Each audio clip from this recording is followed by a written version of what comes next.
depuis 2006 que j'accompagne les collectivités locales sur la question des réseaux sociaux, quand au début c'était effectivement un terrain très expérimental, pas du tout important dans une stratégie, on pouvait presque y aller pour tester. Aujourd'hui c'est devenu central dans une stratégie, enfin, en tout cas moi je plaide pour que ça le soit, dans une stratégie d'ailleurs complètement 360 et qui, les autres canaux continuent de vivre et d'exister, les réseaux sociaux ne phagocytent rien. Par contre, oublier les réseaux sociaux, ne pas investir ce terrain, c'est un manque de perception justement de l'ère du temps. Et on a réuni donc 150 personnes du secteur public, ne serait-ce que pour réfléchir à quel chiffre il fallait prendre. Parce que est-ce que le nombre d'abonnés c'est important? Nous on a décidé, enfin, on a analysé que ça allait de moins en moins, on peut acheter des abonnés, par contre ce qui va être un chiffre plus parlant, c'est le taux d'engagement, c'est-à-dire la manière dont les gens interagissent ou pas avec vous, le nombre de commentaires, le nombre de personnes qui reprennent une parole positive est plus important finalement qu'avoir une grande liste d'abonnés qui sont à tonnes et qui ne bougent pas. Lorsqu'on compare aussi le nombre d'abonnés d'un compte, on le ramène au nombre d'habitants. Sinon c'est toujours Paris qui est en premier dans les classements. Bon bah ok, une fois qu'on a dit ça, on s'est rendu compte qu'il y a des petites villes qui ont plus d'abonnés que d'habitants.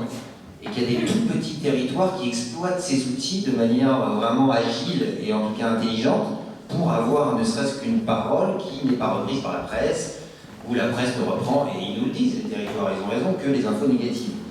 Donc c'est un porte-voix, c'est un canal formidable pour ceux qui savent l'exploiter. Alors de quelle manière, pour répondre à votre question, j'ai envie de vous dire, il n'y a pas une seule manière à appliquer, il y en a des dizaines. Ce qui compte, et là j'insiste, c'est que cette manière, elle soit co-construite avec les équipes internes et aussi avec les publics. C'est-à-dire qu'on s'intéresse un petit peu à ce qu'attendent les gens. Qu'est-ce que ça veut dire quand je mets j'aime Marseille sur Facebook? Qu'est-ce que ça veut dire? Ça veut dire plein de choses. Ça veut dire je m'attends à avoir de l'information locale, de proximité, je m'attends à avoir de nouveaux services, et je ne m'attends pas à avoir que des belles photos. Autre élément qu'on analyse beaucoup dans l'Observatoire, c'est le sens, le service rendu à l'usager à travers ces réseaux sociaux. Si c'est juste pour me mettre un post, le publier et puis partir faire autre chose, effectivement, c'est des missions qu'on peut confier à des stagiaires. Si on comprend l'importance stratégique finalement que c'est que d'avoir un porte-voix de la collectivité qui va aussi amener un discours plus humain, plus... les collectivités, c'est des... Enfin, il suffit de regarder, excusez-moi, l'actualité récente et voir la crise institutionnelle aujourd'hui qu'il y a entre une certaine partie de la population qui, elle, s'exprime sur les réseaux sociaux et les collectivités qui, parfois, n'ont pas du tout investi ce terrain. Comme si, finalement, la vraie vie allait se passer sur ces réseaux et que les collectivités pouvaient s'en passer. Non, alors, j'ai envie de dire, on n'est pas obligé d'y aller encore en 2019, hein, il n'y a rien d'obligatoire, par contre, on est obligé d'y mettre un œil, un pied et de regarder ce qui se dit. Ce qui se dit, pas forcément d'ailleurs sur les comptes de la ville, hein, mais sur d'autres espaces, sur des groupes, où là, il y a, et c'est pour ça que je parlais dans l'article, effectivement, comme si on avait mis des micros dans les PMU, ne serait-ce que ça, c'est un formidable observatoire, avant d'être social média, social.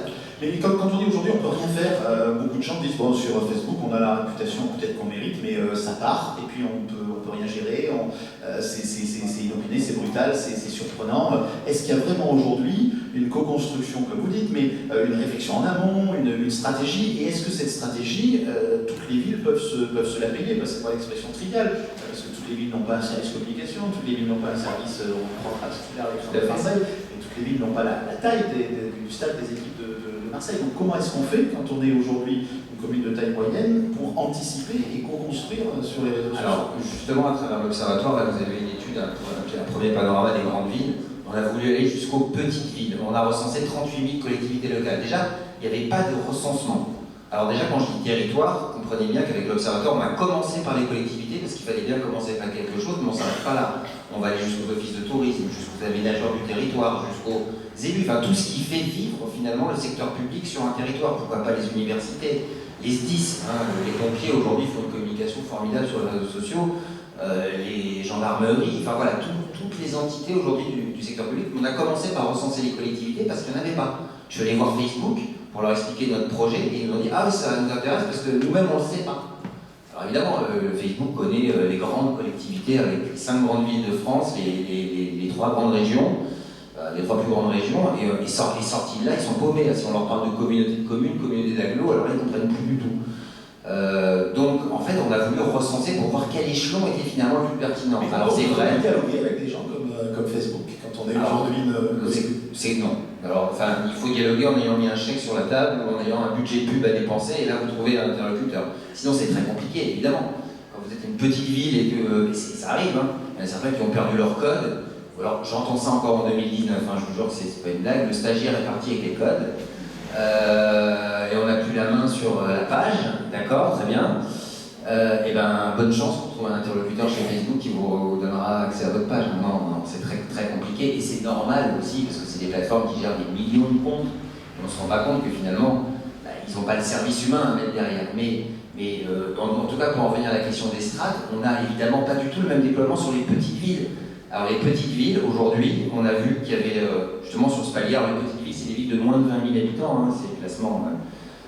Donc les villes de 10 000 à 20 000, elles sont très déployées sur les réseaux sociaux. Ils utilisent vraiment, on a à peu près 80% de déploiement aujourd'hui sur les réseaux sociaux, alors que les petites villes de moins de 10 000 habitants, elles, c'est normal, sont larguées. Mais alors, la réponse à votre question, moi j'en connais qui sont dans ces petites villes, c'est les élus qui gèrent Instagram. Enfin, c'est un élu qui gère Instagram, c'est un autre qui gère Facebook. On le voit même dans des petits villages. Les petits villages qui n'ont pas les moyens de s'offrir un site internet, eh ben, ils ont une page Facebook, elle est signée par le maire.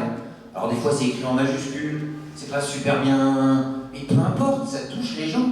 Et on voit que les gens répondent. Et finalement, quel est le but? De créer du lien avec les gens, créer un lien un peu de proximité, c'est débarquer dans leur salon. Et ça marche quand même. Hein. Ça, c'est un outil qui est... Alors, je vais essayer de ne pas trop prononcer ce mot parce qu'il est faux, gratuit. Je dis c'est pas cher aujourd'hui. C'est pas cher. Oui, voilà. Alors, par rapport à d'autres médias, c'est incomparablement moins cher. Mais en tout cas, par contre, c'est chronophage. Ça, il faut le dire. Et c'est du temps. Et c'est des moyens humains. Et autant le web a énormément baissé, hein, parce que je suis un ancien du web et je peux vous dire les coûts des sites internet des collectivités en l'an 2000. C'était autour de 100 000 € pour avoir des produits qui aujourd'hui en vaudraient peut-être 2 000, voilà, en termes de technique. Par contre, les coûts humains, on ne peut pas faire l'impasse là-dessus. Il va falloir des humains pour animer tout ça. Les chatbots sont une promesse marketing complètement fausse. Aujourd'hui, en tout cas, ça ne fonctionne pas et l'expérience utilisateur est pire finalement parce que quand on a en face de soi une espèce de robot qui ne comprend pas ce que vous dites, c'est encore pire que tout. Donc si on veut déshumaniser, on met des chatbots. Si on veut humaniser, on met un humain qui va traiter finalement la demande. Et au dehors de la communication, on va dire, j'ai envie de dire un peu bling-bling, des belles photos, etc., ça va se passer beaucoup dans les messageries privées. Et les gens, une fois qu'ils ont compris que c'est plus simple d'envoyer un message privé sur la page Facebook pour obtenir quelque chose que de se déplacer dans une mairie ou dans une structure, aller trouver le bon couloir ou la bonne porte. Et moi, j'ai des community managers qui m'ont dit ça m'est arrivé de donner rendez-vous à des gens qui ont peur parfois, hein, c'est pas arrivé, hein.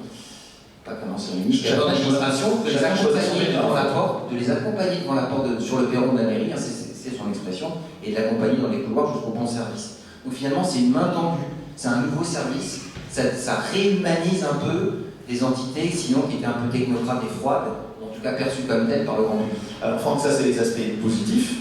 On ne va pas en faire une tonne sur les aspects négatifs, mais par contre, de temps en temps, ça peut avoir quand même une influence un peu négative, toutes ces actions-là. Alors comment est-ce qu'on fait? Est-ce qu'on peut contrôler son image sur ses réseaux? Est-ce qu'on peut bloquer les campagnes qui parfois vont jusqu'à la diffamation? Bon, aujourd'hui, il y a une maîtrise. Si on a la technique, on peut maîtriser l'outil quand ça commence à déraper.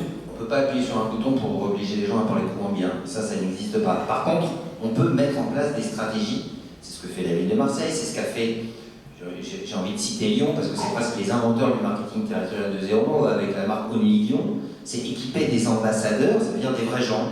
Ils sont partis du principe qu'il valait mieux faire parler des vrais Lyonnais dans les dîners parisiens que de se payer des campagnes de pub 4x3 dans le métro pour dire Lyon c'est super. Si quelqu'un le dit avec ses vrais mots, donc les réseaux sociaux vont être le moyen de détecter ces gens, d'entretenir le lien avec eux et ensuite les équiper pour que dans la vraie vie, ils diffusent un discours positif sur Lyon, évidemment, et en expliquant avec leurs mots à eux pourquoi ils ont choisi la qualité de vie à Lyon plutôt que Paris. Voilà. Donc, finalement, le risque, il vient du fait que, évidemment, on n'est plus dans la parole ultra contrôlée qu'on avait dans des papiers glacés, dans des magazines où tout était contrôlé, où même le courrier des lecteurs était faux. Je sais, j'y ai participé, j'ai travaillé en collectivité.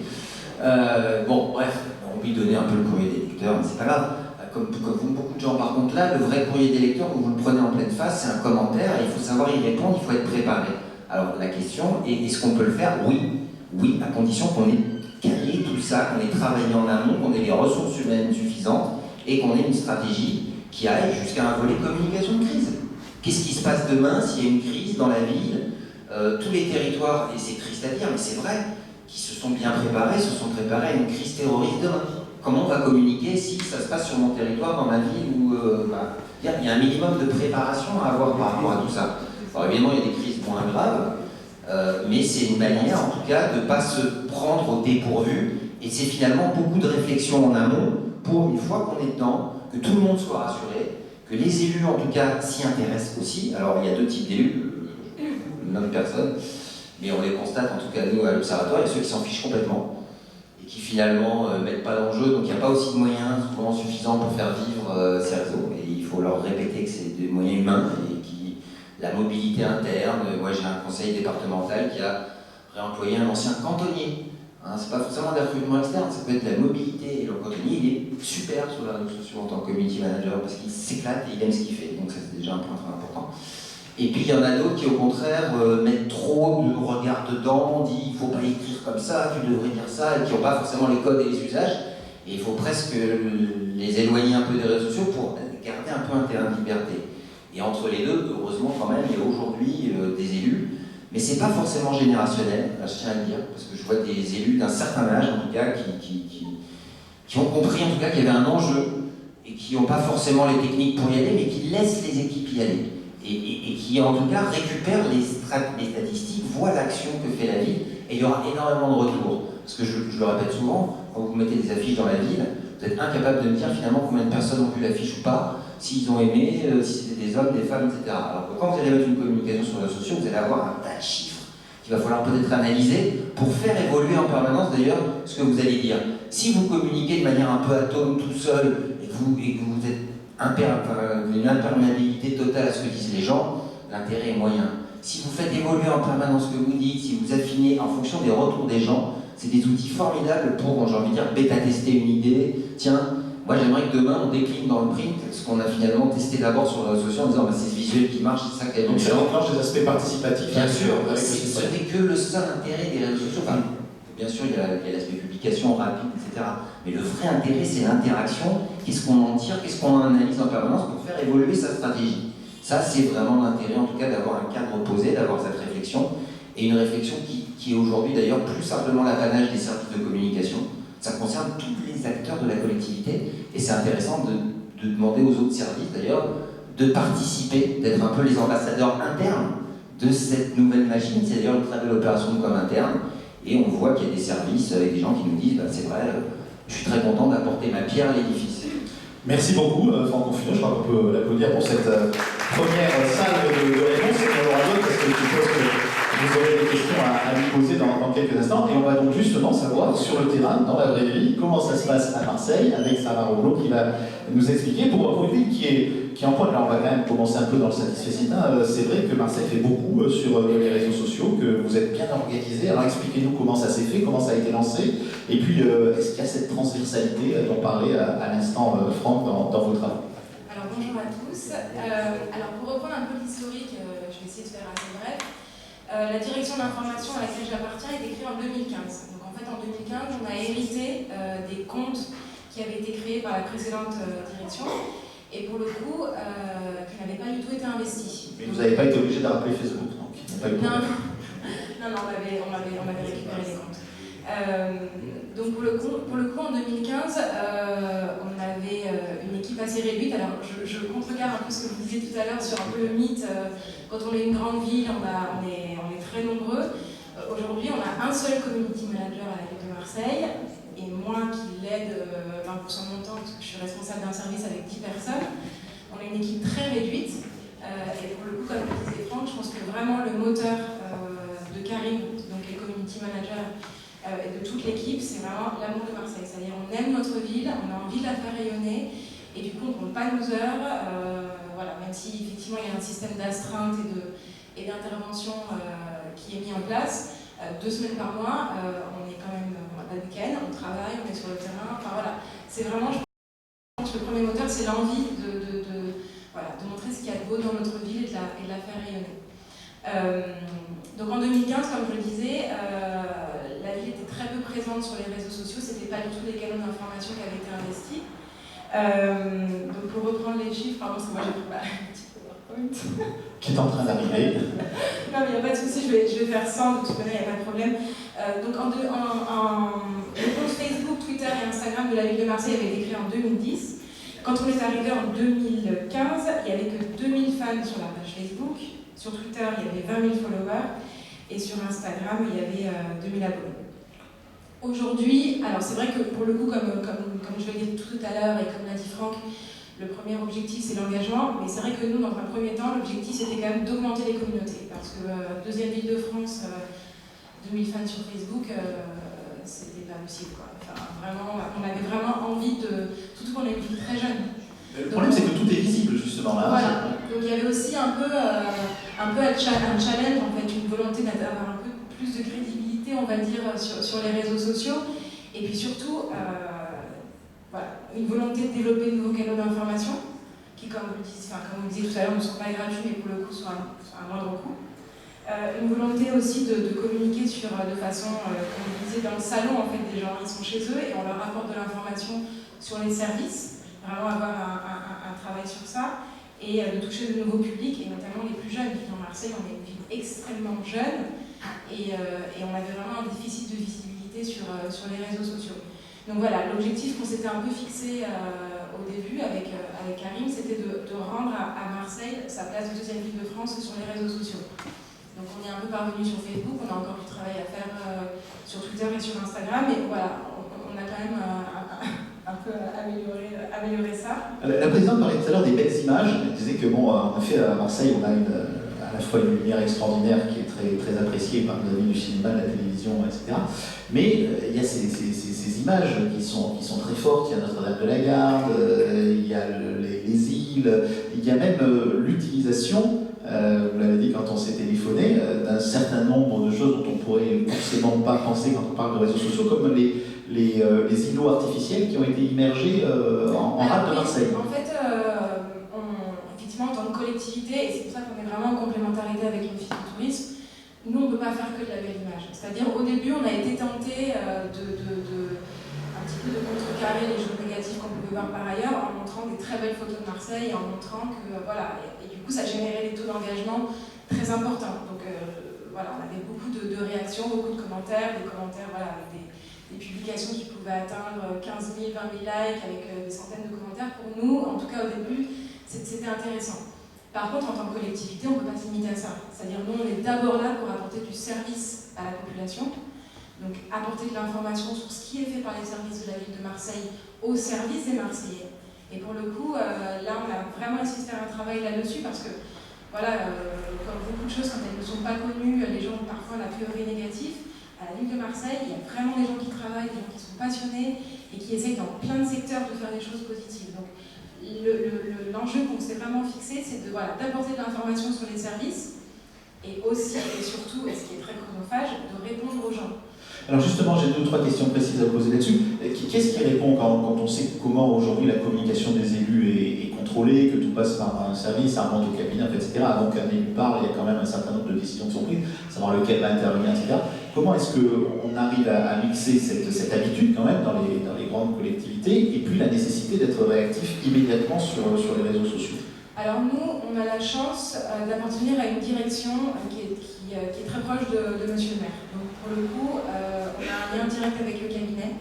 Donc on est quand même informé assez rapidement des décisions qui peuvent être prises.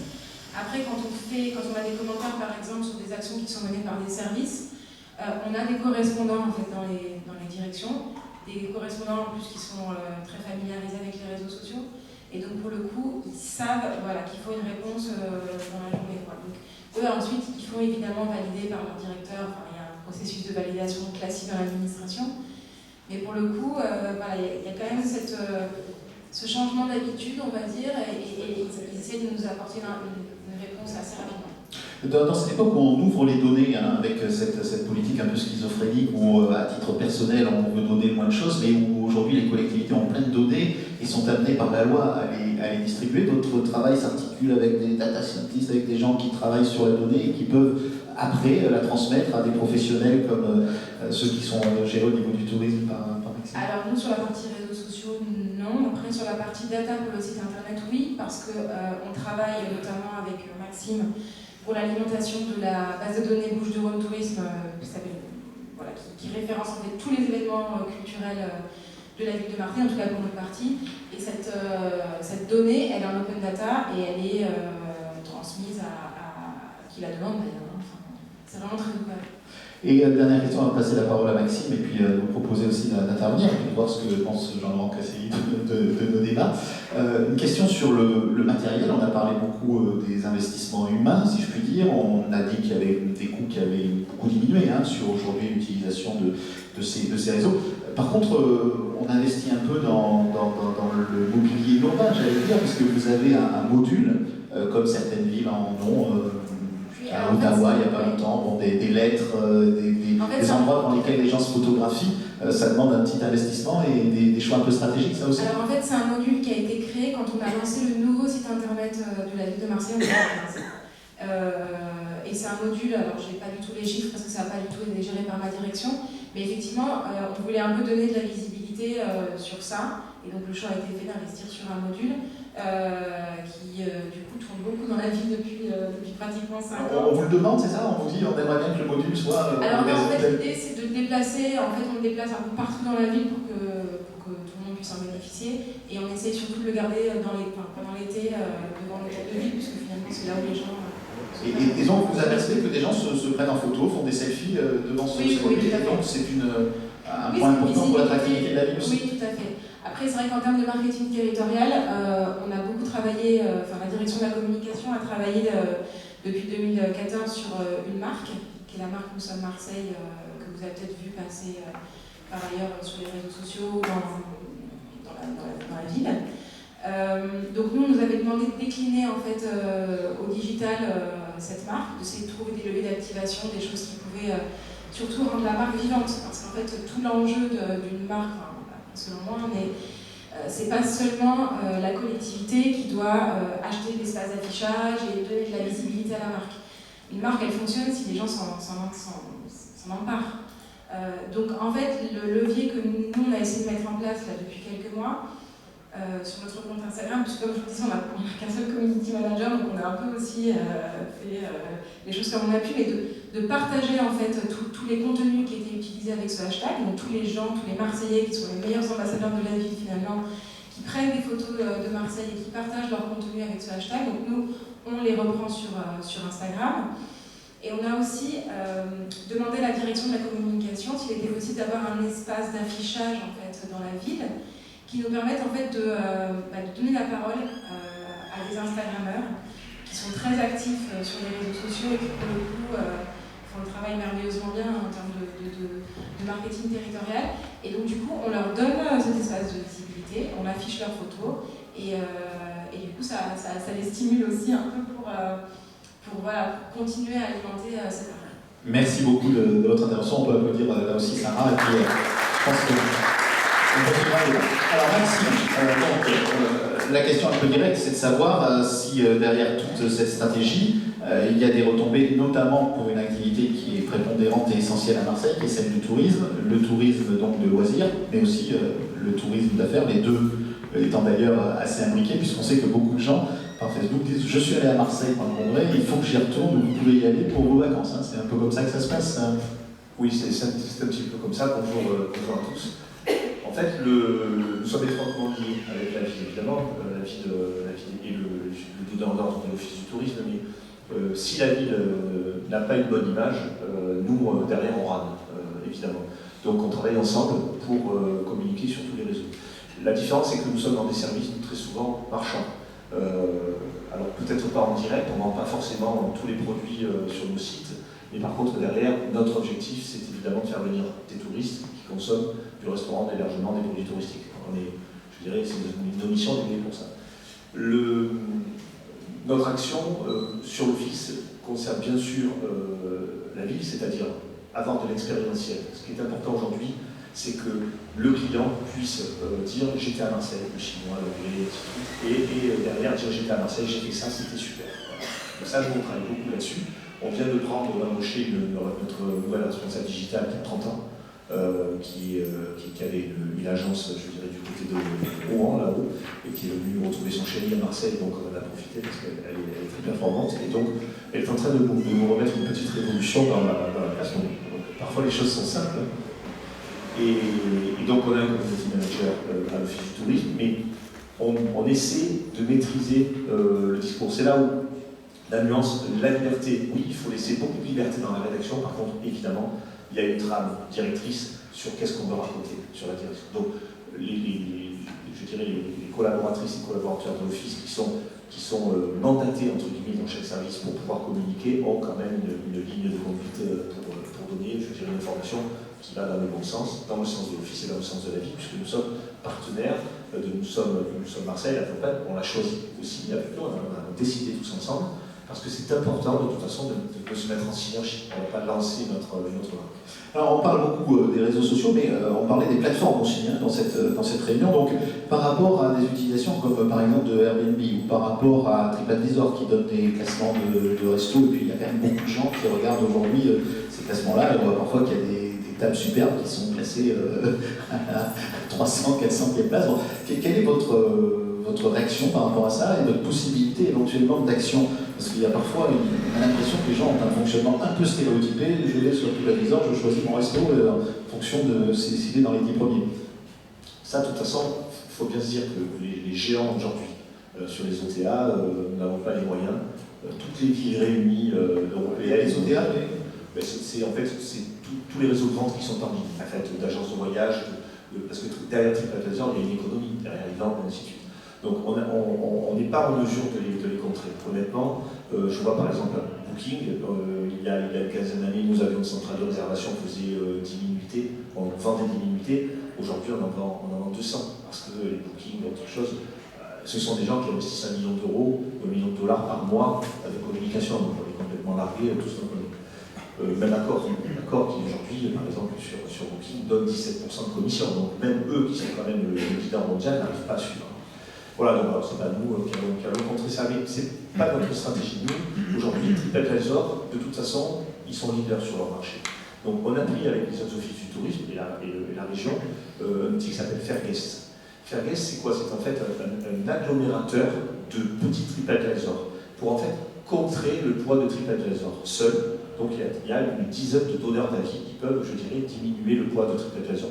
TripAdvisor, il est meurtrier parce que vous êtes dans un restaurant concurrent, on l'a vu, vous avez 2, 3, 4 commentaires vraiment très très mauvais, on n'arrive pas à les effacer, il reste en page, et là c'est très très mauvais pour le restaurant. C'est parfois, je dirais, totalement faux, évidemment. Donc on essaie de contrer ces choses-là de cette façon.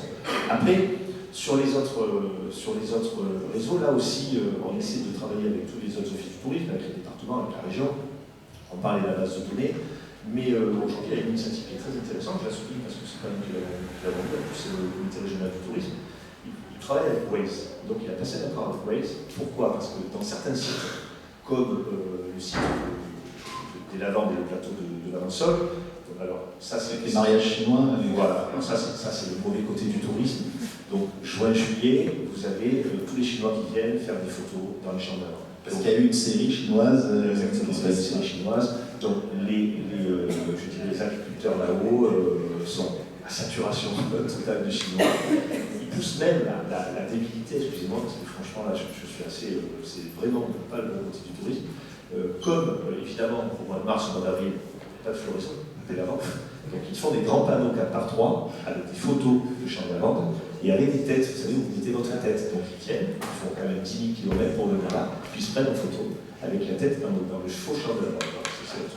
Donc ça, comment le contrer? C'est-à-dire aujourd'hui, sur tous ces lieux-là qui sont sursaturés, parce qu'on parle de surtourisme aujourd'hui, Marseille, on n'y est pas, clairement. Rome, 30 millions de touristes, ils sont en sursaturation. Nous, 5 millions, on n'est pas en saturation. Alors après, dans le commun, l'esprit commun actuellement, tout le monde dit il y a trop de touristes, ainsi de suite, mais c'est un phénomène mondial, ce discours-là, mais il est faux. Il est faux sur certaines villes, en tout cas la nôtre, c'est faux. Et qu'est-ce qui se passe alors sur Waze? Il dit attention, aujourd'hui, comme vous savez, les tracés rouges, changer de voie parce que c'est pas bien, et là c'est exactement pareil, c'est attention, sursaturation sur ce site de Lavansol, évitez-le, ou alors n'y allez pas entre 10h et 15h, c'est plein de Chinois, allez-y un peu plus tard ou un peu plus tôt. Voilà. Et nous, on va le mettre en place sur Notre-Dame de la Garde, parce qu'on a ce problème-là de sursaturation, ça c'est vrai, de fréquentation, de trafic autocar, le matin principalement, avec les croisiéristes, avec les touristes. Aujourd'hui, on gère le conflit entre les croisiéristes, autocars, le petit train, le Colorbus, maintenant on a les Segway, on a les vélos électriques, puis il y a les voitures, puis il y a quand même des gens qui viennent se balader avec les chiens, les poussettes, donc je peux dire que samedi matin, c'est très très chaud au niveau des déflux, mais vous pouvez voir tout ce qui roule, qui marche dans la ville, c'est concentré sur celui-là.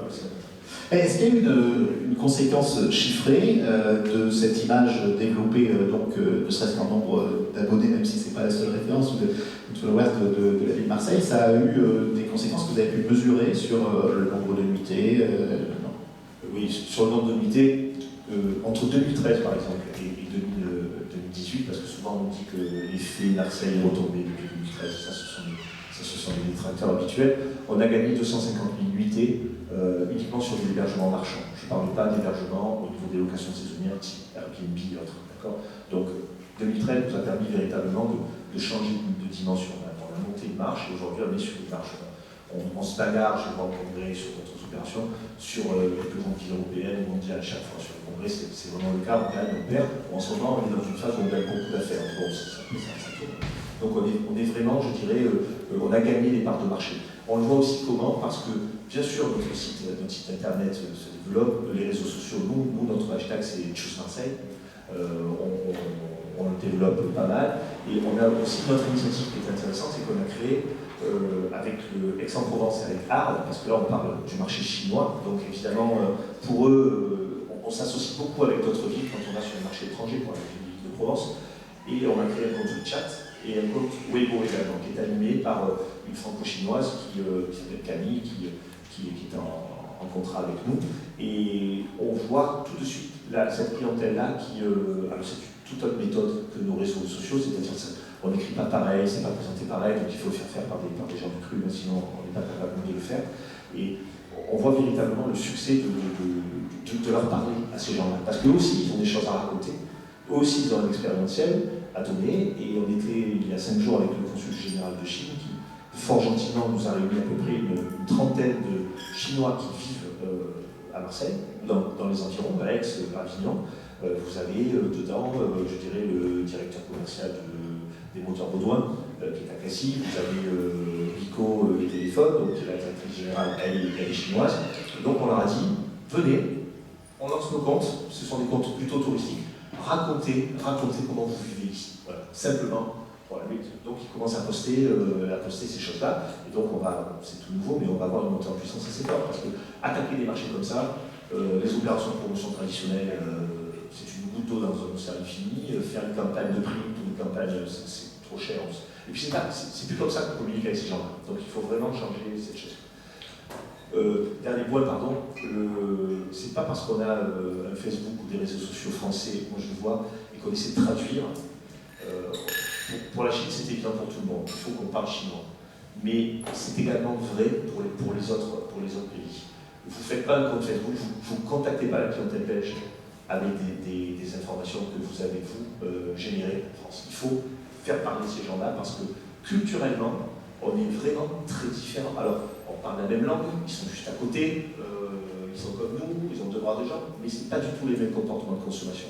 Et ça, c'est le piège, il faut faire attention. Donc il faut vraiment s'adapter, il faut s'adapter à la clientèle locale, mais nous on a le même problème que sur la clientèle étrangère. Merci Maxime, merci beaucoup de ces précisions. On ouvre le débat, et avant quand même déjà une première réaction de Jean-Laurent qui a pris des notes de façon très classique, j'ai vu, avec un stylo et un papier, voilà, et qui va nous dire donc par rapport à Nofake, son dernier ouvrage, comment il peut faire le lien aujourd'hui entre les attentes de la population sur ces phénomènes, vos lecteurs qui peut-être se disent je suis quand même encore un peu quelqu'un de traditionnel, ou les gens dans cette salle qui ont peut-être découvert un certain nombre de choses, mais qui veulent peut-être avoir l'avis d'un observateur comme vous l'êtes avec vos différents ouvrages. Donc je vous laisse la parole quelques instants et puis après on ouvre le débat. Merci. Oui, je vais...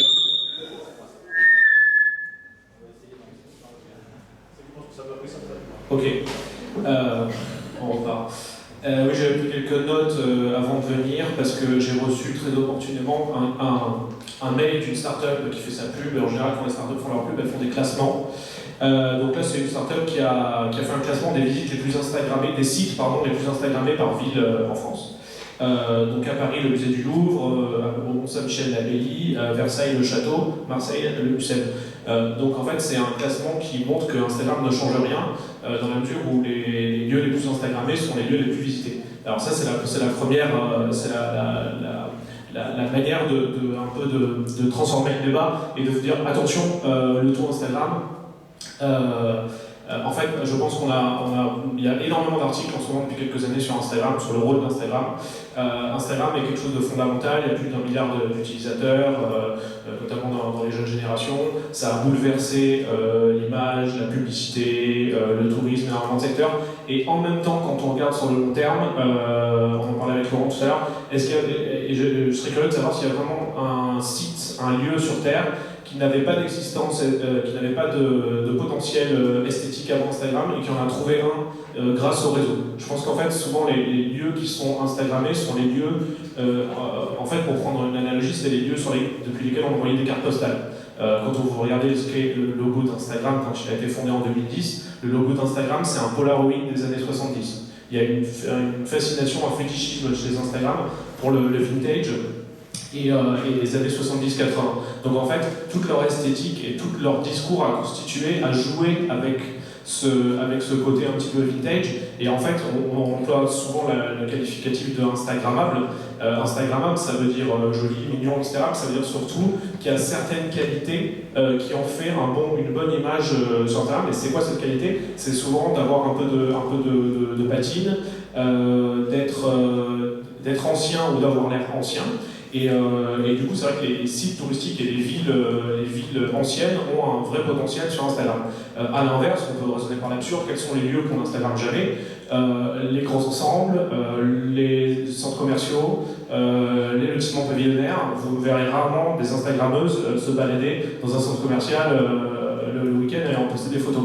À l'inverse, vous allez voir des concentrations d'Instagrammeurs et d'Instagrammeuses dans quelques petits cafés, dans quelques centres-villes, et à l'intérieur des centres-villes, dans quelques rues. Et d'où le phénomène un petit peu agaçant dont on parlait de la surconcentration en fait, des Instagrammeurs dans quelques lieux. Mais il ne faut pas oublier que cette surconcentration, et vous l'avez dit, c'est en fait la conséquence du surtourisme. Il y a une grosse controverse qui monte là, sur les parcs naturels américains, les parcs nationaux, notamment Yellowstone, qui sont des endroits très visités, parce qu'on voit des photos un peu ridicules de gens qui font la queue pour aller s'instagrammer sur tel ou tel rocher qui est très instagrammable. Et en fait, cette panique anti-Instagram révèle aussi une panique vis-à-vis de la massification du tourisme. Parce que je pense que les gens qui vont jusqu'à la côte ouest des États-Unis, ils ne vont pas juste pour prendre un selfie. Elles font un selfie pour valider le fait qu'elles y sont allées, mais je veux dire, elles y vont parce qu'elles ont les moyens financiers d'y aller et qu'avant, elles ne les avaient pas.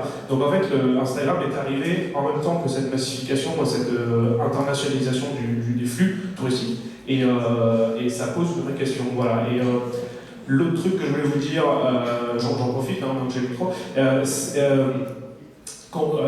concerne la bonne et la mauvaise Instagrammabilité. Là, je parlais de la bonne Instagrammabilité. Il y a des lieux qui ont existé avant Instagram, c'est 99% des lieux des sites de l'humanité, mais il y a des sites qui ont existé après Instagram. Et le Mucem, on a un exemple, puisqu'il a été, je ne sais plus quelle année il a été inauguré, mais il a été fait en 2013, donc Instagram ayant été fondé en 2010, c'est un lieu post-Instagram, post-Internet. Et par exemple, la résie du Mucem est un élément du bâti qui est énormément Instagrammé. J'ai regardé là ces derniers jours qu'est-ce qu'on Instagrammait à Marseille, les sites touristiques, donc le Panier, Notre-Dame de la Garde, etc. Mais le Mucem est un des sites les plus, encore une fois, les plus visités, donc c'est pas étonnant. Mais à l'intérieur du Mucem, ou plutôt plus exactement à l'extérieur, c'est quelques détails architecturaux, graphiques qui sont particulièrement assaillants et adaptés à Instagram. En revanche, là où Instagram crée parfois de la lassitude, de l'agacement, c'est qu'il y a des lieux, par exemple des cafés, des restaurants à la mode, qui ont ouvert, qui sont des lieux post-Instagram, c'est-à-dire qu'ils ont été créés par et pour Instagram. Donc en fait, leur valeur, si vous voulez, à Instagrammer est supérieure à leur valeur d'usage. C'est-à-dire qu'en fait, ils sont beaux, enfin ils rendent bien, mais soit on y mange mal, soit on est mal assis parce que les fauteuils sont vintage, donc ils sont agréables à photographier. C'est agréable à photographier. Et c'est un peu la même chose avec la nourriture. Il y a eu un retour de la pizza italienne ces dernières années. Et c'est vrai qu'Instagram a modifié la physionomie de la pizza. Il y a vraiment des pizzas Instagram avec des petites feuilles de basilic, c'est toutes les mêmes On les voit partout sur le réseau Instagram. Instagram est devenu un fil de pizza margarita. Et c'est vrai que ces pizzas ont changé de gueule depuis les réseaux. Alors quand elles sont bonnes, c'est pas un problème, mais le problème intervient quand en fait, encore une fois, le tout Instagram a ce risque d'oublier qu'il y a une réalité physique en dehors d'Internet et en dehors des réseaux. Voilà, alors merci Jean-Laurent, je crois que Franck veut réagir, et puis après je passe parmi vous, mais j'arrive pas à tirer le micro jusqu'à tout le monde, donc on essaiera de parler un petit peu fort. Je vous propose de rester là. Non, je voulais juste réagir parce que s'il y a quand même des modifications, en tout cas ça a été dit par certains offices de tourisme, des lieux sur lesquels vont les gens par un phénomène d'Instagram. Il suffit qu'il y ait un endroit effectivement Instagrammable pour que ça puisse dévier finalement le chemin de certains touristes. Moi je voudrais juste... alors c'est vrai, avec l'Observatoire Social Media des Territoires, là on va remettre justement des prix aux collectivités locales qui sont sur Instagram, et on a voulu surtout s'intéresser avec le jury aux critères. Et avant l'esthétique, alors c'est vrai qu'il y a l'esthétique, c'est important d'avoir une belle photo, etc. Mais avant ça, quand on est dans le secteur public, je dirais que c'est des objectifs du sens de communication publique, c'est d'abord ça qu'on a analysé. C'est la pertinence de la ligne éditoriale, c'est le service rendu à l'éditeur, c'est la manière dont finalement, à travers ces outils, qui sont des outils, parfois, si on regarde la masse d'utilisation d'Instagram, effectivement, moi personnellement, je ne suis pas un grand fan des selfies que je prends en photo 4 fois par jour. C'est pas mon objectif, et je pense que c'est pas non plus l'objectif ni d'un élu ni d'une collectivité. Maintenant, il faut arriver à exister dans ce grand outil où la majorité des utilisateurs effectivement font ça. Et ce qu'on a noté en tout cas avec l'Observatoire, c'est qu'il y a beaucoup de territoires, on va dire, difficiles, qui ont une image compliquée, qui arrivent au contraire un petit peu à rehausser cette image à travers cet outil. Parce que lorsqu'on voit que Châteauroux, alors j'ai rien contre Châteauroux, si certains connaissent, c'est pas la ville qui fait forcément rêver, se retrouve en premier quasiment de nos classements. Alors bien sûr, on a des petites stations balnéaires qui sortent aussi du lot, parce que c'est une très belle ville en Corse, à Courissan, on a tourné 37 le matin. Enfin, il y a des petites pépites comme ça, on le voit, qui ont beaucoup plus, 10 fois plus peut-être de fans que les habitants. C'est à la fois donc les habitants et les touristes, tous ceux qui y passent, qui vont garder un lien finalement avec ces cartes postales. Mais c'est aussi une image, c'est aussi une manière de travailler sur l'image du territoire. Et lorsque c'est les habitants qui nous disent finalement Châteauroux, c'est pas l'image que vous en avez, Macron aussi, des villes comme ça qui sont neutres ou qui peuvent avoir une image difficile, ou en tout cas moi je trouve que le travail est formidable et doit être fait. Doit être en tout cas regardé, parce que c'est beaucoup plus difficile évidemment de travailler l'image qu'on appelle Châteauroux que même Marseille, qui a, contrairement à ce qu'on peut dire, effectivement, l'abcès du Marseille bashing, ça c'est vrai, ça je trouve hyper intéressant en tout cas de travailler là-dessus, de montrer qu'il y a des gens qui disent du bien de Marseille et pas forcément des gens qui relayent, que ce que les médias relaient. Mais il faut toujours essayer de se dire, lorsqu'on est dans le secteur public, quel sens on amène, quelle image on montre de notre institution, quel service on offre, quelle communication sur les services on fait, ce que vous disiez Sarah tout à l'heure. C'est plus intéressant que la belle photo qu'on va laisser peut-être à d'autres. Alors ce qu'on va laisser à d'autres, c'est la parole. Donc voilà, première intervention, monsieur, vous pouvez vous présenter. Je vais essayer peut-être, vous êtes dans les premiers rangs. Oui, bonjour, Renaud Balaguer, directeur du développement au CEREMA. CEREMA, c'est un établissement public du ministère de la Transition écologique. Et je voudrais me poser la question revenir sur les community managers, qui finalement ne sont pas nombreux, sur les commentaires. Les commentaires sur TripAdvisor, sur Le Monde, sur les pages Facebook. Faut-il répondre de façon exhaustive aux commentaires? Ça m'est arrivé de voir des restaurateurs qui systématiquement le soir doivent terminer très très tard ou se lever très tôt et répondre à tous les commentaires, qu'ils soient élogieux ou non. C'est à moi de poser la question. Alors moi je vais répondre. Je pose la question à toute la table en fait. Il faudrait y répondre. Est-ce qu'on a des meilleurs résultats sans mieux?